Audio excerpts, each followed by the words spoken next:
Hi, everybody. I had done a live just a few minutes ago and I re listened to it, and the sound was really, really terrible. So I hope this is much, much better. I thought I'd come to you today. I am a kinesiologist and coach based here in Melbourne, and I service clients all over the world. So I have clients in New Zealand and Vietnam and the UK and other parts of Australia. And what I wanted to talk to you about today was a little bit of what started me on my journey. I think I've been on this path now for around about 10 years in terms of looking at self-development and where I needed to improve and things I needed to learn. I know that I wasn't very happy, and I started questioning what was going on. And around about 6 years ago, I learned a few things that changed my life. I'd been building up this little repertoire and reading more self-help books and all the rest of it. But around about 6 years ago, I really, really dove in. Actually, over 6 years ago now, I dove in. I started getting kinesiology sessions regularly. Within 6 months of my first kinesiology session, I was studying it. I started seeing a psychologist. I was seeing a naturopath already. I started delving into Chinese medicine and a few other things to see if I could find what was wrong with me. And it was interesting. I went to this women's circle and it changed my life. I'd never been to one before. I was nervous as hell. I didn't know what we did at women's circles. It was this big secret mystery. But it was literally just a gathering of wholehearted, open, beautiful, loving women having space held for us by the facilitator. And it was a nurturing and nourishing space where I felt safe. One of our conversations led to selflessness. And the selflessness, it does what it says on the tin. It makes less and less and less and less of ourselves. And in that downward spiral, as we're giving and giving and giving and not either allowing ourselves to receive or not having anything coming back in return, is a really vicious cycle and downward trend, a downward spiral. And what happens is we end up giving to other people from a place of resentment, of lack, of tiredness, of emptiness. We're not filling ourselves up at the same time. And we need to do that. We need to be able to replenish the stocks that we are giving to other people. The other thing with selflessness is oftentimes we are putting ourselves into an inferior position and we are putting them up on a pedestal. What can I do to please you? It falls into our vagal nerve responses of fight, flight, freeze, fragmentation, and fawning. So fawning is people pleasing, and we go into it as a stress response. How can I be more loved? How can I be more accepted? How can I feel more like I belong? And oftentimes that is us feeling into some shame, into our shame.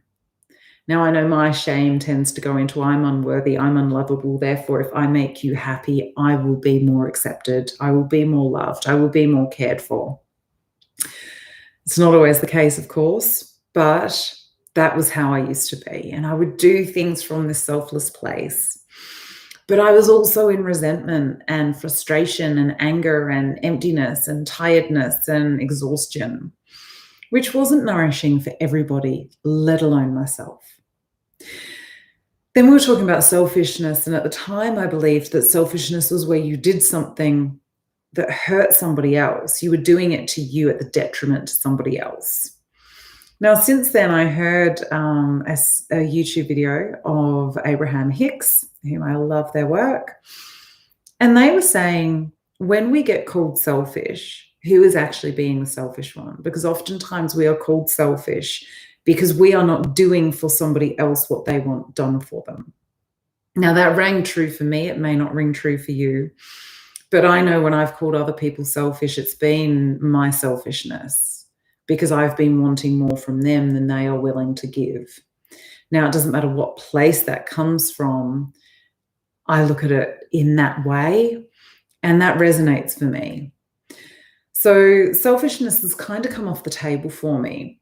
But there was this beautiful word that I hadn't heard until that day, and it was about being self-full, about being able to fill our cup, about feeling nurtured and nourished within ourselves and being able to give to other people from that overflow, to give to people with a generosity of heart that we may not have felt before.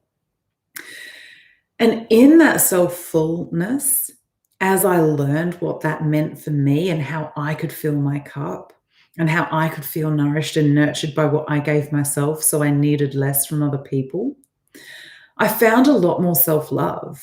I found a lot more acceptance of myself. I could look at myself a little bit more objectively and start to work on some of the things that I felt needed to shift and change to make me a better person. And I became more compassionate with myself. I am a human being. I am going to get it messed up at times. I'm going to live a messy life. The self-awareness, the self-compassion, and the acceptance understands that I am human, that I have human tendencies, and that those human tendencies aren't always in the highest vibration or in the lightest light. But they're human, and that's what we're here to learn. And each time I drop into that humanness and that mess and wonder how the hell I'm going to get out of it, there's always learnings. The lessons, the activations, the triggerings, they all come to help me release more, to help me understand that, as Brené Brown says, I'm here to get it right, not to be right. And I want to learn more. And that's not to say I believe there's right and wrong. I think there are all sorts of shades of gray in between. But the more I can go in with that curiosity mindset, the more I can bring in self-compassion and self-love and self-acceptance, the greater my chance of being able to give to other people with acceptance and love and compassion. We cannot truly love somebody else until we love ourselves. And I know when I started this journey 10 years ago, probably over by now, I didn't love myself. I hated myself. I was angry with myself. I was miserable. I was sad. I certainly was not full and brimming with life. And that's what this journey has given me. I can't wait to see where it takes me, because the more I know, the less I realize I know, and the more I want to know.